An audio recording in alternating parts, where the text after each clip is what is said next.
ಆತ್ಮೀಯ ಬಾಂಧವರಿಗೂ ನನ್ನ ಶರಣಾರ್ಥಿ. ನಾನು ನಿಮ್ಮ ಶ್ರೀದೇವಿ ಹೂಗಾರ್.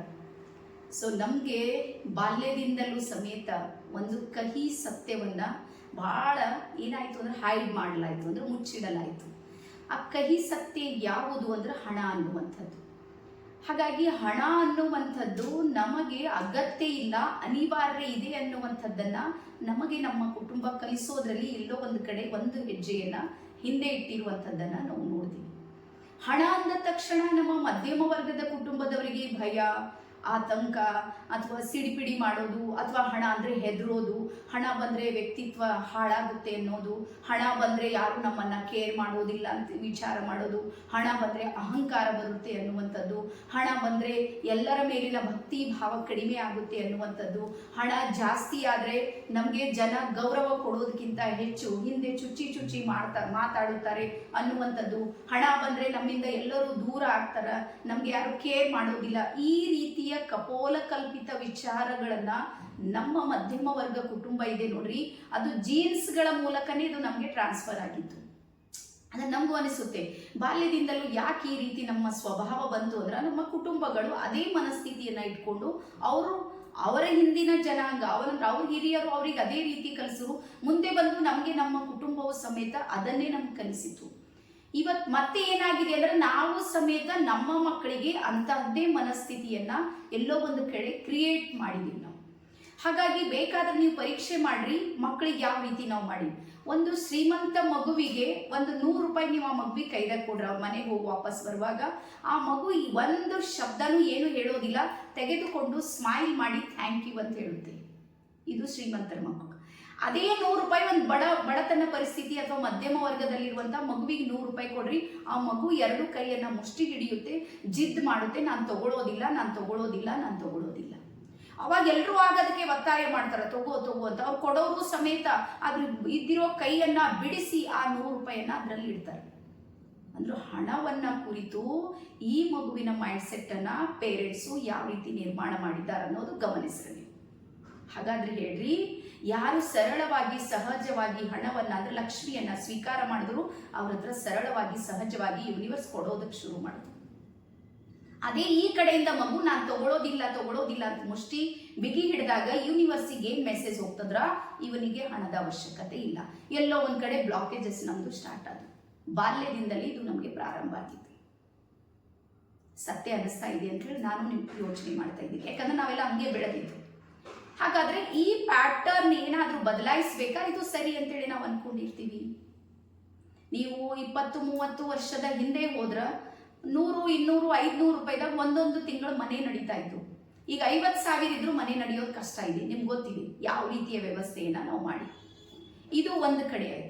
ಅದಾದ ನಂತರ ಎರಡನೇದು, ನೀವು ಶ್ರೀಮಂತರ ಕುಟುಂಬದ ಕಡೆಗೆ ಏನಾದ್ರೂ ಪರೀಕ್ಷೆ ಮಾಡಿದ್ರ, ಅಲ್ಲಿ 4 ಜನ ಮನೆಯಲ್ಲಿ ಇದ್ದಾರೆ ಅಂದ್ರೆ 4ರಲ್ಲಿ 2 ಅಥವಾ 3 ಏನಾದ್ರೂ ಒಂದು ವರ್ಕ್ ಮಾಡ್ತಾನೆ ಇರ್ತಾರೆ. ಅಂದ್ರೆ ಫೈನಾನ್ಸಿಯಲ್ ಗ್ರೋತ್ ಆಗೋದಕ್ಕೆ, ಅಬಂಡನ್ಸ್ ಆಕ್ಟಿವೇಟ್ ಮಾಡೋದಕ್ಕೆ ಏನಾದ್ರೂ ಒಂದು ಮಾಡ್ತಾರೆ. ಆನ್ಲೈನ್ ಆದ್ರೂ ಮಾಡ್ತಾರೆ, ಆಫ್ಲೈನ್ ಆದ್ರೂ ಮಾಡ್ತಾರೆ, ಏನಾದ್ರೂ ಒಂದು ವೈಬ್ರೇಷನ್ ಅವ್ರ ಹತ್ರ ನಡೀತಾನೆ ಇರುತ್ತೆ. ಕೆಲಸ ಮಾಡ್ತಾರೆ. ಕೆಲಸ ಮಾಡೋದಕ್ಕೆ, ಗಳಿಸೋದಕ್ಕೆ ಹಿಂದೆ ಮುಂದೆ ನೋಡೋದಿಲ್ಲ. ಮತ್ತೆ ಆ ಕೆಲಸ ದೊಡ್ಡದಿದೆ ಸಣ್ಣದಿದೆ ಯೋಚನೆ, ಅಲ್ಲಿ ಇನ್ಕಮ್ ಇದೆ, ಅದು ಒಳ್ಳೆಯ ಕೆಲಸ ಇದೆ, ನಾನು ಮಾಡಿದ್ರೆ ನನ್ನ ಫೈನಾನ್ಸಿಯಲ್ ಗ್ರೋತ್ ಆಗುತ್ತೆ ಅಂತ ಕನ್ಫರ್ಮ್ ಆದಾಗ ಶ್ರೀಮಂತರು ಆ ಕೆಲಸಕ್ಕೆ ಯಾವತ್ತೂ ಹಿಂದೆ ಮುಂದೆ ನೋಡೋದಿಲ್ಲ. ಆದ್ರೆ ಅದನ್ನೇ ನಮ್ಮ ಈ ಮಧ್ಯಮ ವರ್ಗದ ಕುಟುಂಬಕ್ಕೆ ಬರ್ರಿ, ಇಲ್ಲಿ ಹೆಣ್ಮಕ್ಳು ಕೆಲಸ ಮಾಡೋದಂದ್ರೆ ಅಭಿಮಾನ ಮತ್ತೆ ಸ್ವಾಭಿಮಾನಕ್ಕೆ ಧಕ್ಕೆ ಅಂತೇಳಿ ಅನ್ಕೊಂಡಿರ್ತೀವಿ. ಎಲ್ಲರೂ ದುಡಿಯೋದಿಲ್ಲ. ಇಲ್ಲಿ ದುಡಿಯೋರು ಒಬ್ಬರಿದ್ದಾರೆ, ತಿನ್ನೋರು 4 ಜನ ಇರ್ತಾರೆ. ಎಲ್ಲಿಂದ ಅಲ್ಲಿ ಗ್ರೋತ್ ಆಗುತ್ತೆ ನನ್ಗೆ ಹೇಳ್ರಿ. ನೀವು ಯಾವ ಲಾ ಆಫ್ ಅಟ್ರಾಕ್ಷನ್ ಮಾಡಿದ್ರೆ ಏನಾಗೋದಿಲ್ಲ, ಯಾವ ಮಂತ್ರ ಪಠಿಸಿದ್ರು ಏನಾಗೋದಿಲ್ಲ, ಎಲ್ಲಿ ಉರುಳಾಡಿದ್ರೆ ಏನಾಗೋದಿಲ್ಲ, ಎಲ್ಲಿ ಬರಳಾಡಿದ್ರು ಏನೂ ಆಗೋದಿಲ್ಲ. ಆಗ್ಬೇಕಂದ್ರೆ ಏನ್ ಮಾಡ್ಬೇಕು? ಎಲ್ಲರೂ ಒಂದಲ್ಲ ಒಂದು ಕಾರ್ಯದಲ್ಲಿ ನಿರತರಾಗ್ಬೇಕು. ನೀವು ಯಾವ್ದಾದ್ರೂ ಕೆಲಸ ಮಾಡಿ, ಮತ್ತೆ ನೀವು ಯಾವುದೇ ಕಾರ್ಯ ಮಾಡಿದ್ರು ಸಮಾಜಕ್ಕೆ ಅದರಿಂದ ಒಳ್ಳೇದಾಗುವಂತ ಒಂದು ಕಾರ್ಯವನ್ನ ಕೈ ಎತ್ಕೋರಿ. ಮಂತ್ಲಿ ನಾನು ಹೇಳ್ತೀನಿ, ಸ್ಪೆಷಲಿ ನಮ್ಮ ಮಧ್ಯಮ ವರ್ಗದವ್ರ ಹೆಣ್ಮಕ್ಳಿಗೆ ಗಂಡ ಮಾತ್ರ ದುಡಿಬೇಕು, ನಾವೆಲ್ಲ ಏನಿಲ್ಲ ಬರೀ ಸಪೋರ್ಟಿವ್ ಕೊಡ್ತೀನಿ. ಹಾಗಾದ್ರೆ ಒಂದು ಜೀವ ಮಕ್ಕಳಿಗೆ ಮಾಡಬೇಕು, ಹೆಂಡತಿಗೆ ಮಾಡಬೇಕು, ತನ್ನ ಮನೆಯಲ್ಲಿರುವ ತಂದೆ ತಾಯಿ ನೋಡ್ಕೊಳ್ಬೇಕು, ಕೊಡೋ ತಗೊಳ್ಳೋದು ಎಲ್ಲಾನು ಮಾಡಬೇಕು, ತನ್ನ ಖರ್ಚು ವೆಚ್ಚಗಳನ್ನು ನಿಭಾಯಿಸೋದು ಎಷ್ಟು ಕಷ್ಟದ ಕೆಲಸ ಇದೆ ಹೇಳಿ. ಇದೇ ಕಾರಣಕ್ಕೆ ನಮ್ಮ ಮಧ್ಯಮ ವರ್ಗದ ಗಂಡು ಮಕ್ಕಳಿಗೆ ಜಾಸ್ತಿ ಹಾರ್ಟ್ ಅಟ್ಯಾಕ್ ಆಗ್ತಾ ಇರುವಂಥದ್ದು, ಸ್ಟ್ರೆಸ್ ಜಾಸ್ತಿ ಆಗ್ತಾ ಇರೋದು, ಎಂಗ್ಸೈಟಿ ಜಾಸ್ತಿ ಆಗ್ತಾ ಇರೋದು, BP ಶುಗರ್ಗಳೆಲ್ಲ ಜಾಸ್ತಿ ಆಗ್ತಾ ಇರೋದು. ರೀಸನ್ ಏನು ಅಂದ್ರೆ ನಿಭಾಯಿಸೋದವ್ರಿಗೆ ಕಷ್ಟ ಇದೆ. ಹಾಗಾದ್ರೆ ಕೈ ಜೋಡಿಸೋದು ಬೇಕಾದವ್ರು ಯಾರು ಹೇಳ್ರಿ? ಯಾರು ಜೋಡಿಸ್ತಾರೆ? ಜೋಡಿಸೋದಿಲ್ಲ. ಹಾಗಾಗಿ ಬಡವರಿಗೂ ಮತ್ತೆ ಮಧ್ಯಮ ವರ್ಗದವರಿಗೆ ಒಂದು ಪ್ಯಾಟರ್ನ್ ಸಬ್ಕಾನ್ಶಿಯಸ್ ಮೈಂಡ್ ಅಲ್ಲಿ ಇದ್ರ, ಶ್ರೀಮಂತರಿಗೆ ಅಥವಾ ಶ್ರೀಮಂತರಾಗುವಂತ ಹೆಜ್ಜೆ ಇಡುವವರಿಗೆ ಒಂದು ಪ್ಯಾಟರ್ನ್ ಇದೆ ನೋಡ್ರಿ, ಅದು ವ್ಯತ್ಯಾಸ ಇದೆ. ಬಹಳ ದೂರ ಹೋಗೋದು ಬೇಡ. ನನ್ನ ಮನೆಯಲ್ಲಿ ನಾವು ಇಬ್ಬರು ದುಡಿತಾ ಇದ್ದೀವಿ, ಇಬ್ಬರಿಗೆ ಸ್ಯಾಲ್ರಿ ಬರುತ್ತೆ.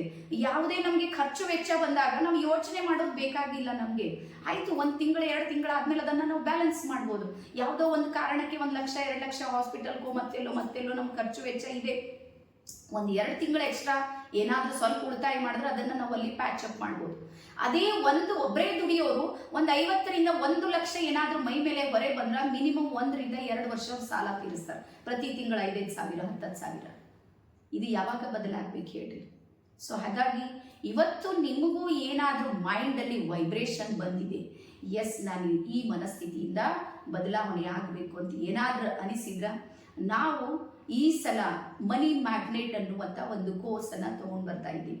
ಈ ಮನಿ ಮ್ಯಾಗ್ನೆಟ್ ನಲ್ಲಿ ಫೈನಾನ್ಸಿಯಲ್ ಆಗಿ ಯಾವ ರೀತಿ ನಾವು ಗ್ರೋತ್ ಆಗಬೇಕು, ಫೈನಾನ್ಸಿಯಲ್ ಆಗಿ ನಮ್ಮ ಸಬ್ಕಾನ್ಶಿಯಸ್ ಮೈಂಡ್ ಅಲ್ಲಿ ಏನ್ ಫೈಲ್ಗಳು ರೆಡಿ ಆಗಿವೆ, ಸುಮಾರು 17 ಫೈಲ್ಗಳು ನಮ್ಮ ಹತ್ರ ರೆಡಿ ಇವೆ. ಆ 17 ಫೈಲ್ಗಳನ್ನ ಡಿಲೀಟ್ ಮಾಡೋದ್ರ ಜೊತೆಗೆ ಹೊಸದನ್ನ ಯಾವ ರೀತಿ ಆ್ಯಡ್ ಮಾಡ್ಬೇಕನ್ನುವಂಥದ್ದನ್ನ ಈ ಮನಿ ಮ್ಯಾಗ್ನೆಟ್ ಕೋರ್ಸ್ ನಲ್ಲಿ ನೀವೆಲ್ಲರೂ ಕಲಿಯೋರು ಇದ್ದೀರಿ.